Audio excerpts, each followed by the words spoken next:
नमस्कार कक्षा 11 के बच्चों।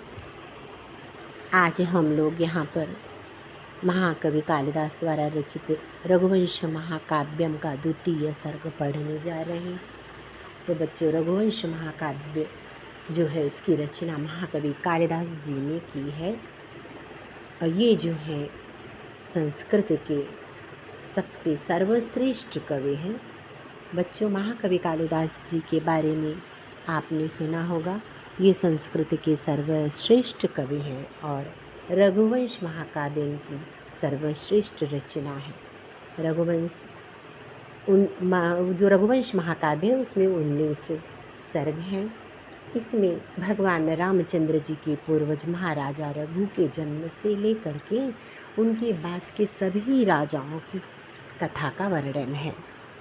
आपके पाठ्यक्रम में रघुवंश महाकाव्य का द्वितीय सर्ग निर्धारित है, जिसमें मनु के वंश में उत्पन्न राजा दिलीप गुरु वशिष्ठ की आज्ञा के अनुसार संतान की प्राप्ति की अभिलाषा से कामधेनु की पुत्री नंदिनी गाय की सेवा में प्रवृत्त हुए। तो बच्चों, आज हम लोग यहाँ पर जो है इस जो श्लोक पढ़ने जा रहे हैं उसमें गुरु वशिष्ठ की आज्ञा से राजा दिलीप का नंदिनी की सेवा में प्रवृत्त होने का वर्णन किया गया है। और इसकी फ़ोटो भी हम भेज रहे हैं, तो आप उसको ध्यान से देखते रहिएगा, पुस्तक की फ़ोटो, और श्लोक को ध्यान से देखकर सुनते रहिए। श्लोक देखेंगे। अथ प्रजानाम् अधिपः प्रभाते जाया प्रतिग्राहित गंध माल्यां वनाय पीत प्रतिबद्ध वत्सां यशोधनो धेनुमृखेर्ममोच। अन्वय देखेंगे, नीचे अन्वय है। अथ प्रभाते यशोधनः प्रजानाम् अधिपः जाया प्रतिग्राहित गंध माल्यां पीत प्रतिबद्धवत्सांगृषेः धेनुं बनाय ममोच। अथ प्रभाते, तो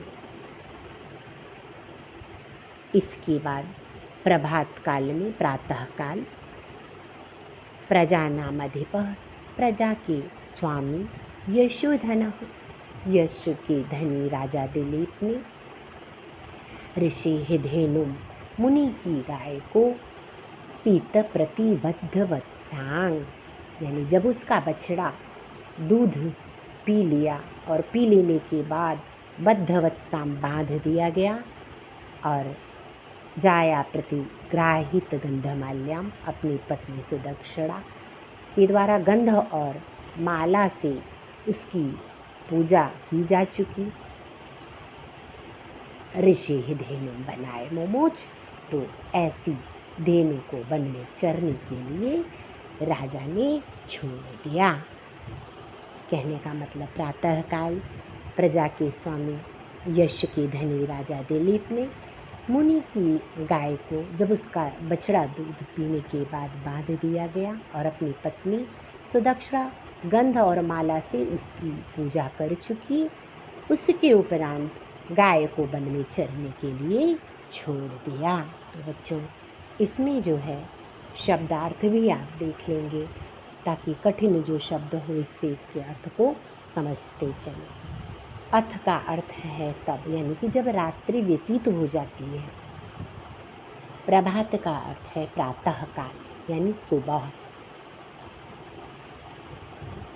यशोधन, यानी कि यश ही धन है जिसका। प्रजा नाम का अर्थ है प्रजाओं का।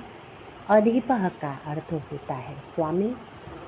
जाया प्रतिग्राहित गंधमाल्याम, सुदक्षिणा के द्वारा गंध और माला स्वीकार करवा दिया गया है जिसे।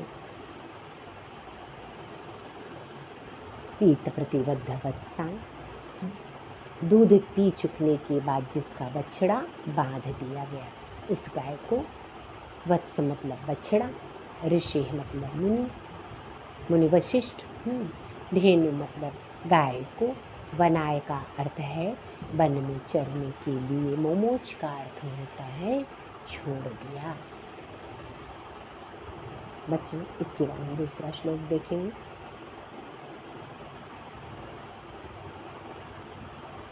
इसमें प्रसंग बनता है नंदिनी के मार्ग का अनुसरण करती हुई सुदक्षिणा का वर्णन है।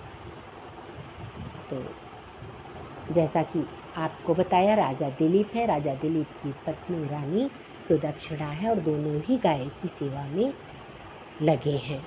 तो नंदिनी के मार्ग का अनुसरण करती हुई यानी कि सुदक्षिणा, उसका वर्णन है। श्लोक देखेंगे। तस्या खुरन्यास पवित्र पांशुम अपांशुलानां धुरी कीर्तनीया मार्गम मनुष्येश्वर धर्म पत्नी श्रुतेरिवार्थ स्मृति अनुगच्छत। श्लोक के बाद आप अन्वय देखेंगे नीचे। अपांशुलानां धुरी कीर्तनीया मनुष्येश्वर धर्म पत्नी खुरन्यास पवित्र पांशुम तस्याह मार्गम श्रुतेः अर्थ स्मृति एव अनुगच्छत। अपांशुला नाम का अर्थ होता है पतिव्रता। धुरी कीर्तनीया, तो पतिव्रता में सर्वश्रेष्ठ जानी जाने वाली मनुष्येश्वर धर्मपत्नी। मनुष्येश्वर धर्मपत्नी, मनुष्य के ईश्वर की धर्मपत्नी, ठीक है। तो अपांशुला नाम धुरी कीर्तनीया, पतिव्रताओं में श्रेष्ठ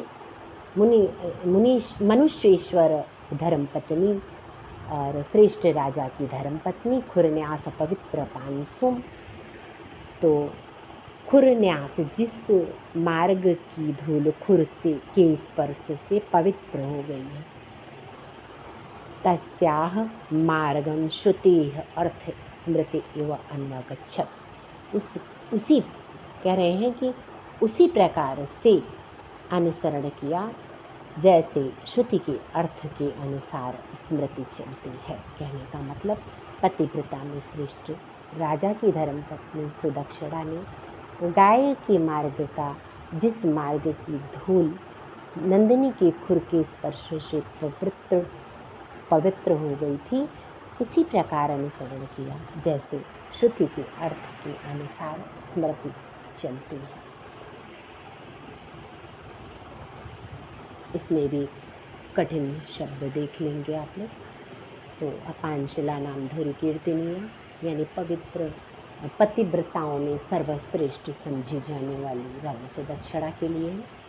मनुष्येश्वर धर्मपत्नी, मनुष्यों के ईश्वर की धर्मपत्नी यानी रानी।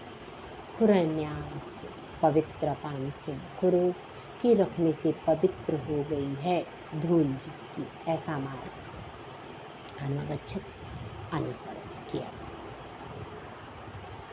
तो बच्चों इसको ध्यान से देख लेंगे। नीचे आते हैं, इसमें ये जो श्रुतेरिवार्थ स्मृति अनुगच्छत है, ये सूक्ति परक वाक्य है। इसमें संदर्भ प्रसंग सहित तो इसकी व्याख्या भी आपको करनी है।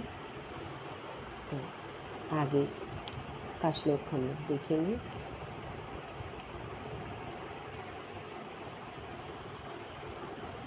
इस श्लोक में राजा के द्वारा सुदक्षिणा को लौटा देने का वर्णन है। निवर्त्य राजा दयितां दयालुस्तां सौरभेयं सुरभिर्यशोभिः पयोधरीभूत चतुः समुद्रां जुगोप गोरूप धरामिवोर्वे। अन्वय देखेंगे। यशोभिः सुरभिः दयालुः राजा तां दयितां निवर्त्य पयोधरीभूत चतुः समुद्रां गोरूप धरामोर्वीं तां सौरभीं जुगोप। यशोभिः, यश से सुंदर, सुरभि तो सुरभि सुंदर, तो यश से सुंदर राजा, राजा दिलीप, ठीक है। तो यश से सुंदर दयालु राजा दिलीप ने नंदिनी के मार्ग का ताम दई ताम निवर्ते, अनुसरण करती हुई अपनी पत्नी, दैताम मतलब अपनी पत्नी सुदक्षिणा को, निवर्त मतलब लौटा करके, पयोधरी भूत चतुह समुद्राम, चारों समुद्र ही है स्तन जिसके ऐसी, सौरभेय यानी कि सुरभि की पुत्री नंदनी की,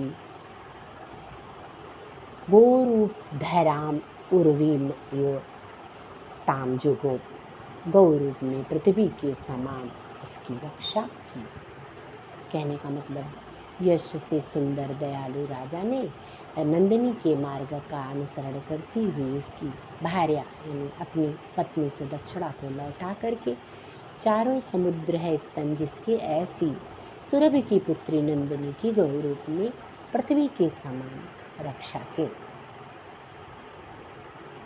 इसमें भी शब्दार्थ देखेंगे कि यशोभी मतलब कीर्ति से, सुरभि सुंदर राजा का विशेषण है, दैताम अपनी प्रिया को, पत्नी को, निवर्त लौटा करके, पयोधरी भूत चतुह समुद्र, तो चारों समुद्र ही स्तन है जिसके ऐसी पृथ्वी, गोरूप धरा गौ के रूप में पृथ्वी का, उर्वेम पृथ्वी को कहते हैं, और सौरभेम मतलब कामधेनु की पुत्री नंदिनी को, जो गोप मतलब रक्षा की। तो यहाँ पर ये 3 श्लोक आपको पढ़ाया गया। इसे बच्चों अच्छे से उच्चारण के साथ वाचन करके कंठस्थ भी करने की प्रयास कीजिएगा, और इसके अर्थों को समझकर अपनी कक्षा कार्य की कॉपी में अच्छे से लिखिए। ठीक है बच्चों, आज के लिए इतना ही, अगली कक्षा में मिलें।